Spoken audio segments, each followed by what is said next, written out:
तो दोस्तों ये कश्मीर का 7 डेज का प्लान है, जिस 2 दिन आपके ट्रैवलिंग में जाएंगे और 5 डेज का जो है स्टे आपका कश्मीर में रहेगा। 15,000 रुपए का बजट है और दोस्तों मैं गारंटी देता हूँ ये सबसे कम बजट है जिसमें सब कुछ इंक्लूडेड है। दोस्तों इस एक वीडियो में आपको कश्मीर की सारी इन्फॉर्मेशन मिल जाएंगी और जो बजट मैं बता रहा हूँ इसमें सब कुछ ऑलमोस्ट आपका कवर हो जाएगा। जाना आना, रहना, खाना पीना, साइट सीइंग सब कुछ आपका इसमें कवर हो जाएगा। दोस्तों अगर आप इस वीडियो को एंड तक देखते हो तो आपके सारे डाउट्स क्लियर हो जाएंगे, कोई डाउट आपके माइंड में बचेगा नहीं कश्मीर ट्रिप को लेकर और कश्मीर के ट्रैवल प्लान को लेकर। तो दोस्तों इस प्लान में ट्रेन के जरिए आप कश्मीर तक पहुंच सकते हो और बहुत ही ऑसम व्यू होता है। अगर आप विंटर्स में जाते हो जैसे कि दिसंबर, जनवरी, फरवरी में जाते हो तो इस टाइम पर बहुत ही ऑसम व्यू होता है। जो आप देख रहे हो वीडियो में इस तरीके का व्यू आपको देखने के लिए मिलेगा ट्रेन में से। तो इसके लिए सबसे पहले आपको पहुंचना है जम्मू स्टेशन। जम्मू स्टेशन पर इंडिया के सभी छोटे बड़े शहरों से ट्रेन आती है। टोटल 25 ट्रेन आती है जम्मू स्टेशन पर। नीचे डिस्क्रिप्शन में आपको एक लिंक मिलेगा जहां पे जितनी भी ट्रेन जम्मू स्टेशन पर आती है सबकी डिटेल्स दी हुई है। आप उसमें चेक कर लो आपके सिटी से कौन सी ट्रेन आती है और सारे स्टेशन जो ये ट्रेन कवर करती है उसकी भी डिटेल्स आपको इसी लिंक पर मिल जाएंगी। तो आप चेक कर लो आपके शहर से कौन सी ट्रेन आती है, उसकी टाइमिंग वगैरह क्या है, बिल्कुल आप चेक कर लो। तो आप किसी भी शहर से अगर जम्मू स्टेशन के लिए ट्रेन बुक करते हो, स्लीपर क्लास में यहाँ पर कंसीडर कर रहा हूँ, 900 रुपए के अंदर अंदर आपका टिकट आ जाता है। अगर आप बॉम्बे से आओ, कलकत्ता से आओ, चेन्नई से आओ, जम्मू से जो सबसे ज़्यादा दूर के डिस्टेंस है वो मैं आपको बता रहा हूँ। टाइम अलग अलग हो सकता है, आपका शहर करीब हो सकता है या दूर हो सकता है, उस पर आप टाइम देख ले कि कितना टाइम आपको लगेगा। 20 घंटे लगेंगे, 24 घंटे लगेंगे, 36 घंटे लगेंगे, वो आप देखकर डिसाइड कर ले। स्लीपर कैटेगरी में 900 रुपये से ज़्यादा का टिकट आपको नहीं लगेगा, ये मेरी गारंटी है। अब जम्मू स्टेशन पर पहुंचने के बाद आपको जो सबसे इंपॉर्टेंट काम करना है, क्योंकि जम्मू में BSNL का नेटवर्क चलता है या फिर सभी पोस्टपेड चलते हैं, प्रीपेड नेटवर्क वहाँ पर नहीं चलेगा आपके स्टेट का अगर आप अदर स्टेट से आ रहे हो तो जम्मू स्टेशन के बाहर टूरिस्ट सिम मिलता है, आप या तो वो ले लो या फिर आप बेटर है पहले से अपना सिम पोस्टपेड करवा लो तो आपको वहाँ पे कम्युनिकेट करने के लिए ईजी रहेगा। जम्मू रेलवे स्टेशन के बाहर आपको जम्मू कश्मीर रोड ट्रांसपोर्ट की बसेस मिल जाएंगी जो आपको बनिहाल तक पहुँचा देंगी। बस का टिकट अप्रोक्सीमेटली 300 से 350 रुपये होता है नॉर्मल का। AC में अगर आप जाना चाहते हो तो थोड़ा ज़्यादा टिकट रहेगा। जम्मू से बनिहाल तक का 150 किलोमीटर डिस्टेंस है जो कि 5 घंटे में कवर होता है, क्योंकि करली रोड्स है, हिल एरिया है, जिसकी वजह से ये टाइम लगता है और मौसम खराब होने की वजह से ये टाइम ज़्यादा भी हो सकता है।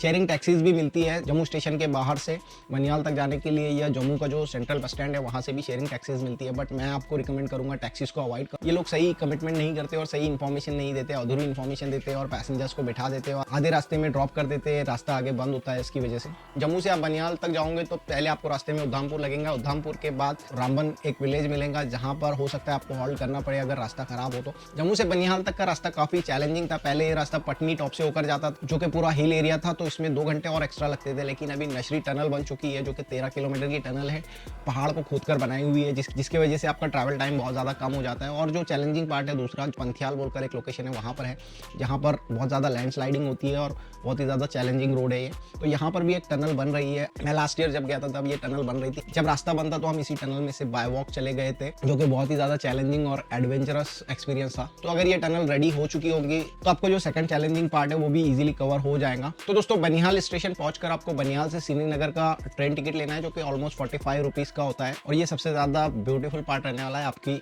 कश्मीर ट्रेन जर्नी का, क्योंकि इस ट्रेन में जब आप बैठोगे तो आपको चारों ही तरफ अपने बर्फ दिखाई देंगे और बहुत ही ब्यूटीफुल नज़ारे आपको दिखेंगे। बनिहाल स्टेशन से श्रीनगर जाने वाली जो ट्रेन है वो सुबह 7:15 बजे पहली ट्रेन निकलती है श्रीनगर जाने के लिए और लास्ट ट्रेन जो है वो 4:30 बजे निकलती है। तो आप इस टाइम से पहले पहुंच जाना बनिहाल। अगर आप 4:30 बजे के बाद पहुंचते हो बनिहाल स्टेशन तो आप ट्रेन से नहीं जा पाओगे। आप उसी गाड़ी में या उसी बस में आके कंटिन्यू कर सकते हो श्रीनगर तक। वहां से बनिहाल से भी आपको श्रीनगर जाने के लिए बसेस और शेयर टैक्सी मिल जाएंगी। तो 1 से 1.5 घंटे में आप श्रीनगर पहुंच जाओगे रेलवे स्टेशन। और श्रीनगर रेलवे स्टेशन से आपको शेयरिंग ऑटोज भी मिल जाएंगे और डायरेक्ट प्राइवेट ऑटोज भी मिल जाएंगे। श्रीनगर रेलवे स्टेशन से आपको डल गेट लोकेशन पर जाना है जो कि डल लेक के पास है। डल गेट आप उसे याद से बोलना, जहाँ पे बहुत ही बजट कैटेगरी में अच्छे होटल्स आपको मिल जाएंगे। 18 किलोमीटर का ऑलमोस्ट डिस्टेंस है। ऑटो रिक्शा वाला 300 से 350 रुपये आपसे शायद डिमांड कर सकता है। तो अगर आप 3-4 लोग हो तो आपको पर पर्सन 100 रुपीज़ का कॉस्ट आ जाएगा। डल गेट पर पहुंचकर आप आपकी होटल्स वगैरह देखकर बुक कर लो या पहले से बुक कर लो। श्रीनगर के कुछ अच्छे होटल्स के रिकमेंडेशन मैंने अपनी पिछली वीडियोस में दी है जिसे आप देख सकते हो। और दोस्तों अगर आप हाउस बोट में स्टे करना चाहते हो श्रीनगर में, जो कि कश्मीर की स्पेशलिटी है कि हाउस बोट में आप स्टे कर सकते हो, तो वो भी आप ट्राई कर सकते हो। 1000 रुपीज़ में आपको हाउस बोट में भी स्टे मिल जाएगा और 1000 रुपीज़ में आपको एक अच्छी बजट होटल्स भी मिल जाएंगी जो कि आपको एवरेज क्वालिटी की फैसिलिटीज़ दे देंगी, जैसे कि सेपरेट रूम रहेगा, सेपरेट बाथरूम रहेगा, वाईफाई फैसिलिटी रहेंगी और जो भी बेसिक फैसिलिटीज होती है वो आपको अच्छी मिल जाएंगी। अब श्रीनगर पहुंचने के बाद आपको दूसरा ये काम करना है कि आपको आपके घूमने के लिए बाइक या कार रेंट कर लेना है। अगर आप 2 लोग हो तो आप बाइक रेंट कर सकते हो, बट स्नो सीजन में मैं बाइक रिकमेंड नहीं करूंगा क्योंकि बाइक स्केट हो जाती है बर्फ के ऊपर से। अगर स्नोफॉल चल रहा है तो आप बाइक लेकर ज्यादा ट्रैवल नहीं कर पाओगे। तो मैं रिकमेंड करूंगा कि स्नोफॉल में अगर आप जा रहे हो, विंटर सीजन में जा रहे हो, तो आप कार प्रेफर करें। 2 लोग अगर आप है तो स्कूटी बाइक आपको 500 से 600 रुपए में मिल जाएंगी और बुलेट आपको 700 से 800 रुपए रेंट पे मिल जाएंगी। इसकी भी डिटेल मेरी पिछली वीडियो में दी हुई है, आप उस वीडियो को रेफर कर सकते हो बाइक और कार रेंट के लिए। कार अगर आप देखोगे तो जो छोटी कार होती है जैसे कि अल्टो, स्विफ्ट वगैरह जो होती है, ये आपको मिल जाएंगी 3000 रुपए पर डे के हिसाब से, जिसमें 4 लोग आप शेयरिंग कर सकते हो। तो 750 रुपीज आपको पर पर्सन पर डे का शेयरिंग आ सकता है। अगर आप 6 से 7 लोग हो तो आप बड़ी कार प्रेफर कर सकते हो, तवेरा या इनोवा, जो कि आपको 4 से 4500 रुपए पर डे के रेंट पर मिल जाएंगे। उसमें भी ऑलमोस्ट आपको 750 रुपए तक का शेयरिंग पर पर्सन आ सकता है। कार रेंट के लिए भी मैं आपको कुछ ट्रस्टेड कार ड्राइवर्स के नंबर्स आपको दे रहा हूँ स्क्रीन पर, और डिस्क्रिप्शन में आप इनसे कांटेक्ट कर सकते हो। ये आपको जेन्युइन सर्विस प्रोवाइड करेंगे। अब नेक्स्ट डे से स्टार्ट होगा आपका एक्चुअल प्लान, जो आपको कश्मीर घूमना है। तो डे 1 पे मैं आपको प्रेफर करूंगा कि आप सोनमर्ग जाए, जो कि काफी खूबसूरत जगह है। और मेरी रिकमेंडेशन आपको ये रहेगी कि आप जहां पर भी जाए सुबह अर्ली मॉर्निंग आप निकल जाए, 7-8 बजे या मैक्सिमम 9 बजे तक आप निकल जाए, क्योंकि सारे ही ट्रैवल पॉइंट्स जितने भी है, सोनमर्ग, गुलमर्ग, पहलगाम, यहाँ पर लिमिटेड व्हीकल्स को एंट्री होती है। नंबर ऑफ व्हीकल्स की लिमिट होने के बाद बाकी की जो व्हीकल्स है उन्हें रोक दिया जाता है, उन्हें आगे एंट्री नहीं मिलती क्योंकि ट्रैफिक हो जाती है और गाड़ियाँ फंस जाती है, जिसकी वजह से रोक दिया जाता है। 200-400 व्हीकल्स के बाद बाकी आने वाले गाड़ियों को रोक दिया जाता है या वापस कर दिया जाता है।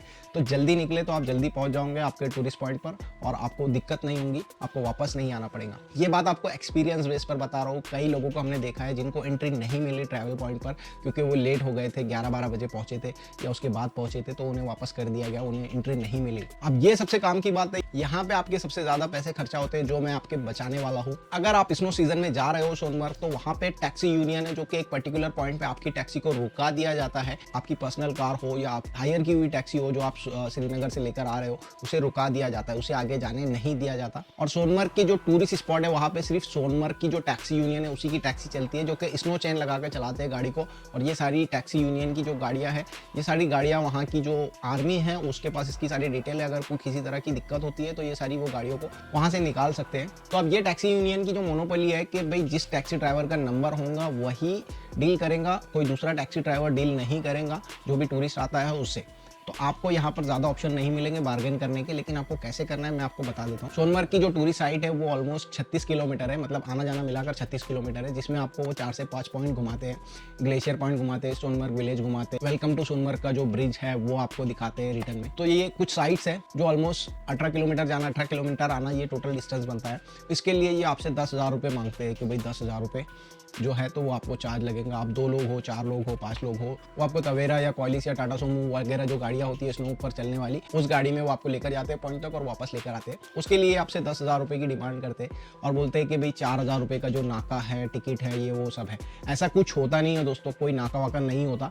2,500 रुपये उसका जो है फेयर, वो सही फेयर है। तो आप उन्हें बता देना 2,000 रुपये से स्टार्ट करना बार्गेन, और 2,500 रुपये तक आप उसे फाइनल कर सकते हो या 3,000 रुपये मैक्सिमम आप उसे दे सकते हो सोनमर्ग की साइट सीइंग के लिए, अगर आप स्नो में जा रहे हो। अगर स्नो नहीं है, रोड क्लियर है, तो आप अपनी गाड़ी लेकर जा सकते हो, बट स्नो के टाइम पर आपकी गाड़ी अलाउड नहीं होगी। वो अगर आपको बोलते हैं नाके की पर्ची रहेगी तो बोलना भाई नाका वाका सब हम भर देंगे, आप सिर्फ 2,500 रुपये ले लो और हमें लेकर आ जाओ, बाकी हम सब देख लेंगे। टोल नाके की जो रिसिप्ट है वो हम ले लेंगे, अगर हमें रिसिप्ट मिलती है तो हम पैसा दे देंगे। और दोस्तों साथ ही वहाँ पे आपको स्नो एक्टिविटीज़ के लिए कुछ चीज़ें आपको रेंट पर मिलती है, जैसे कि आपको शूज़ मिलते हैं। इन शूज़ की हाइट ज़्यादा होती है, जैकेट्स वगैरह आप ले सकते हो। तो मैं रिकमेंड करूँगा कि आप कलरफुल जैकेट्स लें, जैसे कि रेड कलर का, येलो कलर का, ब्लैक कलर का जैकेट लें। व्हाइट कलर का जैकेट ना ले, व्हाइट कलर का जैकेट स्नो में दिखता नहीं है।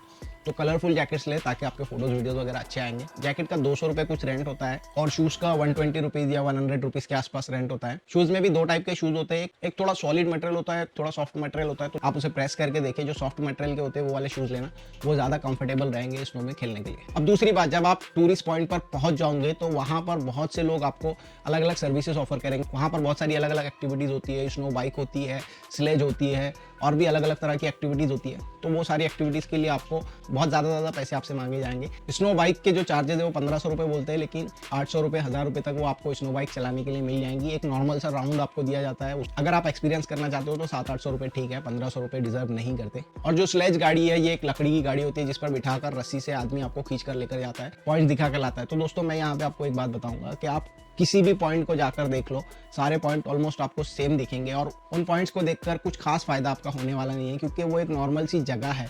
आपको बताएंगे कि यहाँ पे बजरंगी भाईजान की शूटिंग हुई थी, यहाँ पर इस पिक्चर की शूटिंग हुई थी। वो एक प्लेस है, वो एक पहाड़ का एक लोकेशन है जहाँ पर वो शूटिंग हुई थी। उसे देखने के लिए आपसे 1000 रुपये मांगे जाएंगे, तो मुझे नहीं लगता कि आपको 1000 रुपये उस चीज़ के लिए देना चाहिए, बिकॉज आप कहीं पर भी जाकर घूमकर खुद से देख सकते हो। और उसमें टाइम भी काफ़ी जाता है, तो आपको पर पॉइंट के हिसाब से पैसे मांगेंगे कि 1800 रुपये होते हैं, 2000 रुपये होते हैं पर पर्सन के। बट मैं बोलूँगा कि आपको अगर सिर्फ एक्सपीरियंस करना है तो आप एक राउंड ले लो स्लेज का, कोई पॉइंट वगैरह देखने में अपना टाइम वेस्ट मत करो। वहाँ पर आप स्नो में गए हो, स्नो में एक्टिविटीज़ करो, एंजॉय करो, फोटोज़ वगैरह लो, जिसमें ऑलमोस्ट आपका पूरा दिन निकल जाएगा। और जो टैक्सी ड्राइवर्स होते हैं वो आपको गड़बड़ करेंगे कि सर जल्दी चलो, ट्रैफिक जाम लग जाएगा, जाने को नहीं मिलेगा, तो आप उसकी बातों में मत आना। आपको जितना टाइम चाहिए उतना टाइम लेना, जब सारी गाड़ियाँ निकल रही हो उस टाइम पर आप निकलना, ताकि आपका जो टाइम है वो सही तरीके से यूटिलाइज हो। और सबसे खास बात दोस्तों, इस पॉइंट पर जाने से पहले आप पानी की बॉटल्स अपने साथ में ज़रूर रख लेना, क्योंकि वहाँ पे आपको पानी की बॉटल्स नहीं मिलेंगी। वहाँ पे चाय मिल जाएंगी, कॉफ़ी मिल जाएंगी, मैगी मिल जाएंगी, पानी कोई नहीं देंगे आपको। और पानी की प्यास लगती है तो पानी की बॉटल ज़रूर रखना अपने साथ में, 2 से 3 पानी की बॉटल्स अपने साथ में ज़रूर रखना। और रिटर्न में आते हुए आपको वो सोनमर्ग का जो पॉइंट है वो दिखाएंगे, ब्रिज, जहाँ पर आप फोटोज़ वीडियोज़ वगैरह काफ़ी कुछ ले सकते हो। फिर आपको रिटर्न आपकी कार के पास छोड़ देंगे, फिर आप आपकी कार में बैठकर या आपकी बाइक पर बैठकर वापस श्रीनगर जा सकते हो। फिर आप अपने नेक्स्ट डे गुलमर्ग का प्लान कर सकते हो। गुलमर्ग का प्लान आपको उसी दिन रात में करना पड़ेगा। क्यों करना पड़ेगा मैं बताता हूँ। अब दोस्तों डे 2 पर आप जाओगे गुलमर्ग, जो कि 60 किलोमीटर है श्रीनगर से या डल गेट से। अब गुलमर्ग का जो सबसे खास अट्रैक्शन है वो है वहाँ का गोंडाला राइड या केबल कार। गोंडाला राइड और केबल कार के 2 फेज है। फेज 1 का टिकट है ऑलमोस्ट 700 रुपीज़ और फेज 2 का टिकट है 1000 रुपीज़ के आसपास। तो अगर आप कल गुलमर्ग जाने का प्लान कर रहे हो तो आपको आज ही रात में उसके टिकट्स बुक कर देना है, क्योंकि उसके टिकट्स ऑनलाइन बहुत ही जल्दी बुक हो जाते हैं और उसमें भी लिमिटेड सीट्स होते हैं। ऑलमोस्ट 1000 के आसपास उनके सीट्स होते हैं, 1000 के आगे वो टिकट्स बुक नहीं हो पाएंगे। तो आपको रात में ही बुकिंग कर देना है। दूसरे दिन की गुलमर्ग गोंडाला राइड है, उसकी वेबसाइट आप स्क्रीन पर देख रहे हो, इस वेबसाइट पर जाकर आपको बुकिंग कर देना है। डिस्क्रिप्शन में भी वेबसाइट दे दूंगा मैं, और उस पर एक डिटेल वीडियो भी मेरा ऑलरेडी बना हुआ है, तो वो भी आप चेकआउट कर सकते हो कि कैसे बुकिंग आपको करना है ऑनलाइन पेमेंट करके। उसमें 3 से 4 स्लॉट होते हैं। जो सबसे पहला वाला स्लॉट है उसमें आप टिकट बुक कर देना, ताकि आप जैसे ही वहाँ पर पहुँचो तो पहुँचते ही आपको एंट्री मिल जाए। अगर आप दूसरा स्लॉट बुक करेंगे तो वो आपको उतने टाइम तक रुका देते, उस स्लॉट में भेजते। तो सुबह आप पहले स्लॉट में अगर बुकिंग कर दोगे तो आपको सबसे पहले जाने को मिल जाएगा और आप एकदम आखिर में आ सकते हो एंजॉय करके। अब अगर आप कश्मीर को विंटर में जा रहे हो, स्नोफॉल में जा रहे हो, तो गुलमर्ग बहुत ही बेस्ट प्लेस है। और अगर आप गोंडाला से फेज 1 पर चले गए तो वहाँ पे तो और ही ज़्यादा मज़े आने वाले। बट गुलमर्ग में भी जब आप गुलमर्ग के पॉइंट पर पहुँचते हो वहाँ पर भी अगर सड़क के ऊपर बर्फ़ है तो आपकी गाड़ी को तभी एंट्री मिलेंगी जब आपकी गाड़ी पे स्नो चेन लगी होंगी। तो आप स्नो चैन जरूर कैरी कर लेना, जो कि 300 रुपये के आसपास आती है। तो आपका जो भी ड्राइवर हो उसे बोल देना कि भाई स्नो चैन कैरी कर लो, आपकी गाड़ी को स्नो चैन लगा के आगे ले जाना है। अदरवाइज वहाँ पे भी आपको वहाँ की टैक्सी यूनियन सिर्फ उतना 10 से 15 किलोमीटर का जो राउंड है उसके लिए आपको 2200 से 2500 रुपये खर्चा करना पड़ेंगे। तो आप आपके ड्राइवर को थोड़े से 500-100 रुपये एक्स्ट्रा दे दो और उसको स्नो चैन लगाने के लिए बोल दो, वो स्नो चैन लगा के अपनी गाड़ी को ही आगे लेकर जाएगा। गोंडाला राइड और फेज 1 और फेज 2 एंजॉय करने के बाद आप वापस नीचे आकर गुलमर्ग का बहुत ही बड़ा गोल्फ क्लब है वो आप देख सकते हो, और वहाँ पे चिल्ड्रन पार्क है, राजा हरी सिंह का महल है और मंदिर वगैरह है, बहुत सारी साइट्स है देखने के लिए, वो आप देख सकते हो। फिर उसके बाद आप शाम में 6-7 बजे के टाइम पर आप वहाँ से रिटर्न के लिए निकल सकते हो श्रीनगर आने के लिए। गुलमर्ग में आप जब गोंडाला राइड से ऊपर जाते हो फेज 1 पे, वहाँ पे काफ़ी सारी एक्टिविटीज़ होती है, स्कीइंग वगैरह होती है, वो आप कर सकते हो। अब दोस्तों थर्ड डे आप जाओगे पहलगाम। पहलगाम है 100 किलोमीटर दूर श्रीनगर से या डल गेट से। पहलगाम जाते हुए रास्ते में आप एप्पल वैली देख सकते हो, जहाँ पे आपको बहुत सारे एप्पल के ट्रीज दिखेंगे, एप्पल के बाग दिखेंगे, जहाँ पे आप नेचुरल एप्पल का जूस पी सकते हो और एप्पल वगैरह के ट्रीज के साथ फोटोज वगैरह ले सकते हो। काफ़ी अच्छा पॉइंट होता है ये, और काफ़ी अच्छा खूबसूरत विलेज है जहाँ पे एप्पल के बहुत सारे आपको बाग दिखेंगे ऑन द वे, और काफ़ी अच्छे अच्छे विलेजेस आपको दिखेंगे जहाँ पे आप, और रास्ते में आपकी सड़क के साथ साथ आपको एक नदी मिलेगी जो पहलगाम तक आपके साथ चलती रहेंगी। ये भी काफ़ी खूबसूरत व्यू रहेगा आपके लिए। पहलगाम पहुँचने के बाद वहाँ पे आपको पोनी राइड का यूनियन मिलेगा, क्योंकि पहलगाम के बहुत सारे जो पॉइंट्स है वो पहाड़ी इलाके पर है, ऊपर है, जहाँ पर आप या तो पैदल चल के जा सकते हो या घोड़ों पर बैठकर जा सकते हो, गाड़ी वगैरह वहाँ पर जाती नहीं है। तो वो आपको सबसे पहले बहुत सारे पॉइंट्स बताएंगे कि भाई ये 5-6 पॉइंट्स है जो हम आपको घोड़े पर घुमा के लाएंगे। हर पॉइंट का आपको 1000 रुपये 800 रुपये इस तरीके का आपको कंप्लीट चार्ट देंगे। 4 से 5000 रुपये का पर पर्सन का खर्चा आपको बताएंगे। आपको ये सब नहीं करना है, आपको बोलना है हमें कोई पॉइंट नहीं देखना है भाई, हमें सिर्फ मिनी स्विट्जरलैंड लेकर जाओ और वहाँ से वापस लेकर आओ, जिसे कि बैसरन विलेज भी कहते हैं या मिनी स्विट्जरलैंड कहते हैं। वो आपको बहुत बोलेंगे कि भाई इतने अच्छे अच्छे पॉइंट्स है, आपको देखना चाहिए, आप बाद में वापस नहीं आओगे। उनको बोलना भाई हमें नहीं देखना है सारे पॉइंट्स, हमें सिर्फ मिनी स्विट्जरलैंड जाना है और वहाँ से वापस आना है। मिनी स्विट्जरलैंड या बाइसेरन का जो पॉइंट का कॉस्ट है वो 1200 रुपये आपको चार्ट पर दिखाएंगे, और 800 रुपये से 700 रुपये के अंदर या 1000 रुपये के अंदर पर पर्सन के लिए मान जाएंगे। तो ये एक रिलायबल कॉस्ट है, आप उस पॉइंट पर जाना, वो सबसे लास्ट पॉइंट है। उस पॉइंट पर जाते टाइम पर आपको रास्ते में सारे पॉइंट ऑटोमेटिकली दिख जाएंगे, और पॉइंट आपको जब वो दिखाते हैं तो सिर्फ बोलते हैं कि यहाँ पे ये चीज़ होती थी, जैसे कि राजा हरी सिंह यहाँ पे हंटिंग के लिए आते थे, हंटिंग पॉइंट है, ये वैली व्यू है, यहाँ से आपको वैली दिखती है, ये डेबियन पॉइंट है, यहाँ पे इस तरीके की शादियाँ वगैरह होती थी, यहाँ पे सो एंड सो फिल्म की शूटिंग हुई थी। तो ये सारे पॉइंट जो है वो पहाड़ पर एक एक लोकेशन है जहाँ पर कुछ इवेंट्स हुए थे या होते थे। ऐसा कुछ खास वहाँ पे देखने जैसा कोई सेट वेट बना हुआ नहीं है, या कोई खास वहाँ पे ऐसी निशानी वगैरह कुछ चीज़ की नहीं है। वो आपको नॉर्मली बता देंगे कि यहाँ पे हंटिंग होती थी, यहाँ पे ऐसे ऐसे होता था, और सब तरफ बर्फ़ ही होंगी स्नो में, तो आप ज़्यादा पॉइंट देख भी नहीं पाओगे। तो सिर्फ उन पॉइंट्स की स्टोरी सुनने के लिए आई थिंक इतने पैसे नहीं खर्च करना चाहिए। आप एक पॉइंट पर जाओ, मिनी स्विट्जरलैंड, जहाँ पे बहुत ज़्यादा एक्टिविटीज़ होती है, जहाँ पे काफ़ी बड़ा लैंडस्केप है एंजॉय करने के लिए। आप वहाँ पे स्पोर्ट्स वगैरह कर सकते हो, जिप लाइनिंग कर सकते हो, स्लेज वगैरह पे एंजॉय कर सकते हो। वहाँ पे होटल्स वगैरह है, मैगी चाय कॉफ़ी आप एंजॉय कर सकते हो, फोटोज़ वीडियोज़ ले सकते हो, और उसके बाद आप वापस आ सकते हो। तो ऑन द वे रास्ते में आपको वो शायद पॉइंट्स के बारे में बता भी दे। तो पहलगाम के टूर पर भी आपके पर पर्सन 3 से 4 हज़ार रुपये मैंने यहाँ पे सेव कर दिए हैं। आपको ये पैसे खर्चा करने की ज़रूरत नहीं है। अगर आपको लगता है कि आपको बहुत ही ज़्यादा हिस्ट्री जानना है, आपको देखना है, तो आप कर सकते हो खर्चा, आपकी इच्छा। वहाँ से वापस आते हुए आपको पहलगाम का एक सेल्फी पॉइंट है, जहाँ पे आपको रुककर कुछ फोटोज वीडियोज़ वगैरह आप ले सकते हो, कुछ टाइम आप यहाँ पर एंजॉय कर सकते हो। पहलगाम से 5-6 बजे आप अपना रिटर्न जर्नी स्टार्ट कर सकते हो, और 8-9 बजे तक आप श्रीनगर पहुँच सकते हो। अब डे 4 पर मैं रिकमेंड करूँगा आपको दूध पाथरी आप जा सकते हो, या अगर आपका मूड नहीं है तो आप नहीं भी जा सकते हो, बिकॉज दूध पाथरी में आपको वही एक्टिविटीज़ देखने के लिए मिलेंगी जो आप पहलगाम में देख चुके हो। लेकिन दूध पाथरी जो है ये काफ़ी अच्छा लैंडस्केप है, काफ़ी बड़े बड़े यहाँ पे मैदान आपको देखने के लिए मिलेंगे, और यहाँ पे आप घोड़े वगैरह से आप पॉइंट व्यू कर सकते हो। यहाँ पे आपको रिवर मिलेगा, और काफ़ी पीसफुल जगह है, बहुत ही लेस क्राउडेड है, और यहाँ बहुत कम लोग जाते हैं, तो आप यहाँ पे काफ़ी अच्छा टाइम स्पेंड कर सकते हो। अगर आप जाना चाहते हो तो जा सकते हो, अदरवाइज आप इसे स्किप भी कर सकते हो। दूध पाथरी जाते टाइम पर आपको काफ़ी सारे विलेजेस मिलेंगे, जहाँ पर आप कश्मीरी लाइफस्टाइल देख सकते हो। नान वगैरह की दुकान आपको दिखेंगी, जहाँ पे कश्मीरी नान और कश्मीरी रोटी वगैरह जिस तरीके से प्रिपेयर की जाती है, जवार वगैरह की रोटी प्रिपेयर की जाती है, वो आप देख सकते हो। यहाँ पर भी पोनी राइडर्स या घोड़े वाले आपको बहुत सारे पॉइंट्स के ऑफर्स देंगे, तो अगर आप इंटरेस्टेड हो तो पॉइंट्स देखो। ये 2 से 3 साइट्स के लिए आप 200 रुपये घोड़े के पे कर सकते हो, उससे ज़्यादा मत पे करना। अब डे 5 पर दोस्तों आप लोकल साइट सीइंग देख सकते हो, जो कि श्रीनगर सिटी के अंदर लोकेटेड है, जिसमें काफ़ी सारी फेमस प्लेसेस है, जैसे कि परी महल है, चश्मे शाही है, शंकराचार्य टेम्पल है, निशात बाग है, दरगाह हजरत बल है। दरगाह हजरत बल के लिए मैं आपको रिकमेंड करूंगा शाम के टाइम पर जाए, जब सनसेट हो रहा हो, तो बहुत ही ब्यूटीफुल कंबाइंड व्यू आपको यहाँ से देखने के लिए मिलेगा, सनसेट और डल लेक। और दरगाह हजरत बल के आसपास आपको काफ़ी अच्छा मार्केट भी देखने के लिए मिलेगा, जहाँ पे आप खाने पीने की बहुत सारी चीज़ें आपको मिलेंगी, शॉपिंग कर सकते हो आप, हैंडीक्राफ्ट आइटम्स आपको यहाँ पे देखने के लिए अच्छे मिलेंगे।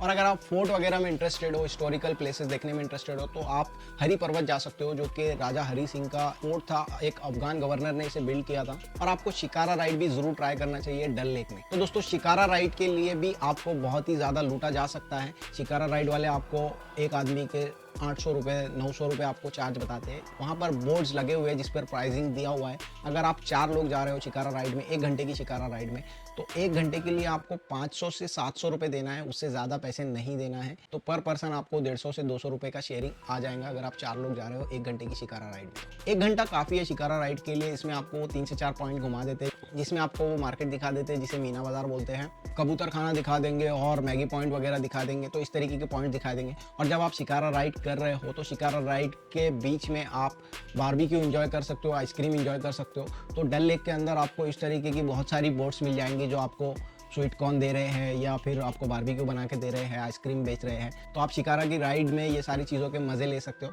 और अगर आपको कश्मीरी ड्रेस वगैरह में फ़ोटोज़ वगैरह लेना है, वो ऑप्शन भी आपको मिल जाता है। बहुत सारी बोट्स वहाँ पर फिरती रहती है जो आपको कश्मीरी ड्रेस देते हैं फ़ोटोशूट के लिए, जिसका वो 100 से 150 रुपये चार्ज लेते हैं, और कश्मीरी ट्रेडिशनल स्टाइल में आपके फ़ोटोज़ वगैरह आप ले सकते हो। अब बात आती है दोस्तों खाने पीने के लिए कौन सी बढ़िया जगह है। तो दोस्तों अगर आप नॉन वेज खाना चाहते हो तो मैं आपको रिकमेंड करूँगा खयाम चौक, और डिस्क्रिप्शन में चेक कर लेना, कुछ रेस्टोरेंट्स के नाम आपको दे दूंगा कि वहाँ पर क्या फेमस है कयाम चौक में आपको बहुत सारी रेस्टोरेंट्स मिल जाएंगे जहाँ पर आपको बारबेक्यू आइटम, ग्रेवी, बिरयानी, बहुत सारे आइटम्स आपको मिल जाएंगे। सबसे खास बात कश्मीर की मुझे ये लगी कि वहाँ पे आप चिकन टिक्का वगैरह किसी भी तरीके का बारबेक्यू लेते हो, उसके साथ आपको रोटी फ्री में देते हैं। जितनी चाहे मर्जी आप रोटी खा लो, वो आपसे रोटी के पैसे नहीं लेते, तो ये मुझे काफ़ी अच्छी बात लगी। 2 रोटी अगर आप कश्मीर की खा लोगे तो आपका पेट भर जाएगा। बारबेक्यू यहाँ पे बहुत ही बढ़िया क्वालिटी का है। आपको अगर आप नॉनवेज खाते हो तो आपको ज़रूर ट्राई करना है। और अगर आप वेजिटेरियन खाना चाहते हो तो डल लेक के सामने आपको बहुत सारी रेस्टोरेंट्स मिल जाएंगी। मैं रेस्टोरेंट्स के नाम आपको स्क्रीन पर दिख रहे हैं और डिस्क्रिप्शन में भी मैं दे दूंगा। तो इन रेस्टोरेंट्स में आप वेजिटेरियन फूड खा सकते हो। यहाँ पर एवरेज क्वालिटी का अच्छे प्राइसिंग में आपको वेज फूड अवेलेबल हो जाए। और एक इंपॉर्टेंट बात ये बताना चाहूँगा कि वेजिटेरियन फूड जो है कश्मीर में थोड़ा सा कॉस्टली है as compared to non veg. और एक रेस्टोरेंट मैं आपको रिकमेंड करूंगा जिसका नाम है चाय जाए। यहाँ पे आपको खैबा जरूर ट्राई करना चाहिए। घावा या खैबा इसे आप बोल सकते हो, जो कि कश्मीरी ट्रेडिशनल स्टाइल में आपको खैबा देते हैं और बहुत ही अच्छा एम्बियंस है इस होटल का, इस रेस्टोरेंट का। यहाँ पे आपको खैबा जरूर ट्राई करना चाहिए। अब बात करते हैं दोस्तों शॉपिंग की। आपको क्या शॉपिंग करना चाहिए कश्मीर से? कश्मीर से ड्राई फ्रूट्स खरीद सकते हो। बहुत ही हाई क्वालिटी के ड्राई फ्रूट्स यहाँ पे मिलते हैं। अखरोट मैं रिकमेंड करूंगा। यहाँ पर जो है छोटे साइज के अखरोट मिलते हैं जो कि टेस्ट में काफी बढ़िया होते हैं और कॉस्ट में भी बहुत कम है। ऑलमोस्ट आपको 300 से 350 रुपए किलो से आपको शेल वाले अखरोट मिल जाएंगे। ममरा बादाम आप यहाँ से ले सकते हो जो कि काफ़ी हाई क्वालिटी की बादाम होती है, जो 800 to 1000 रुपीज़ पर केजी के हिसाब से आपको यहाँ पे मिल जाएंगी। शिलाजीत आप यहाँ से ले सकते हो जो कि 350 to 400 रुपीज़ का 10 ग्राम का बॉटल आपको मिल जाएगा, जो कि काफ़ी अच्छी चीज़ है। अगर आप स्पोर्ट्स पर्सन हो तो आपके लिए, या आप फिटनेस फ्रीक हो तो आपके लिए बहुत अच्छी चीज़ है। कश्मीरी शॉल्स आप ले सकते हो। कश्मीरी शॉल्स लेते टाइम पर ध्यान रखना दोस्तों, अगर आपको कश्मीरी शॉल्स की आइडेंटिफिकेशन है ओरिजिनल कश्मीरी शॉल्स की, तभी आप लेना। अदरवाइज आप 300 से 500 रुपए के बीच की जो शॉल्स है वही ले लेना। कश्मीरी शॉल्स लेने के चक्कर में बहुत से लोग अक्सर नुकसान कर लेते हैं। आइडेंटिफिकेशन नहीं होती, पता नहीं होता ओरिजिनल क्या है डुप्लीकेट क्या है, तो कहीं से भी आप ले लेते हो। मैं रिकमेंड करूंगा कि आप श्रीनगर में आपको डल लेक के सामने जो शॉप्स है उन शॉप में से आप शॉपिंग करें। किसी भी टूरिस्ट प्लेस पर किसी चलते फिरते आदमी से आप शॉपिंग ना करें। अगर वहाँ से आप करते हो तो शायद आपको वहाँ से गलत चीज़ मिल सकती है, क्योंकि कश्मीरी शॉल्स जो है वो 2-2 लाख रुपए तक की शॉल्स होती है ओरिजिनल जो होती है। और हैंडीक्राफ्ट के आइटम्स भी यहाँ पे काफ़ी अच्छे मिलते हैं, जैसे कि कुछ गिफ्ट बॉक्सेस वगैरह होते हैं जो किसी को गिफ्ट देने के लिए, घर में कहीं पर रखने के लिए यूज़ होते हैं, वो आप ले सकते हो। वो काफ़ी अच्छी क्वालिटी के और अच्छे डिज़ाइन के यहाँ पे मिलते हैं, काफ़ी अच्छी प्राइस में मिलते हैं। दोस्तों वैसे तो Kashmir all the time good रहता है जाने के लिए, बट इसका जो सीज़न स्टार्ट होता है वो गर्मियों में होता है, जब हमारे पास गर्मी होती है। मार्च से लेकर जून महीने तक इसका सीज़न रहता है। इस सीज़न में काफ़ी लोग यहाँ पर जाते हैं, बट मुझे विंटर ज़्यादा पसंद है क्योंकि विंटर में आपको स्नोफॉल इंजॉय करने के लिए मिलता है। और अगर आप विंटर में जा रहे हो तो आपको विंटर के हिसाब से कपड़े रखना चाहिए। एटलीस्ट आपके पास 2 से 3 थर्मल ड्रेस होना चाहिए जो आप आपके ड्रेस के अंदर पहन सकते हो, जिसकी वजह से आपको सर्दी नहीं लगेंगी या कम लगेंगी। और आप 2 से 3 लेयर्स में आप कपड़े पहने। फर्स्ट लेयर आपकी थर्मल की हो, उसके बाद आपका एक नॉर्मल ड्रेस हो, उसके ऊपर आप जैकेट पहन सकते हो, जिसकी वजह से विंड का कम से कम इफेक्ट आपके ऊपर होगा और आप सही तरीके से अपना जो ट्रिप है उसे एंजॉय कर पाओगे, अदरवाइज बीमार पड़ जाओगे। तो ये चीज़ ध्यान रखना दोस्तों। और ऐसी बहुत सारी ट्रिक्स एंड टिप्स मैंने अपनी शॉर्ट वीडियोस में, फुल वीडियोस में बताई है। इस तरीके की प्लेसेस पर जो चैलेंजेस आते हैं उसे कैसे आप हैंडल कर सकते हो, कैसे डील कर सकते हो, तो आप उन शॉर्ट वीडियोस को भी देख सकते हो। आई थिंक दोस्तों मैंने सब कुछ इस वीडियो में कवर कर लिया है, ट्रैवल से लेकर शॉपिंग तक सब कुछ। तो आप देख सकते हो जो बजट हम लोगों ने डिसाइड किया था उस बजट में आपका ये ट्रैवल कंप्लीट हो जाएगा। अगर कोई क्वेश्चन रहता है आपका, कोई फीडबैक आप देना चाहते हो या कोई और इन्फॉर्मेशन है जो रह गई है, आप नीचे कमेंट सेक्शन में बता सकते हो। मैं उस पर भी आपको रिप्लाई देने की कोशिश करूंगा और उस पर भी आपको डिटेल इन्फॉर्मेशन वीडियोस देने की कोशिश करूंगा इन फ्यूचर। उसी तरीके से आप आपका रिटर्न जर्नी प्लान कर सकते हो जिस तरीके से हमने कश्मीर तक पहुंचने का। तो इस वीडियो में हमने कश्मीर की काफ़ी फेमस टूरिस्ट लोकेशन कवर की। हम अपनी अगली वीडियोज़ में कश्मीर की ऑफ बीट लोकेशंस भी कवर करेंगे।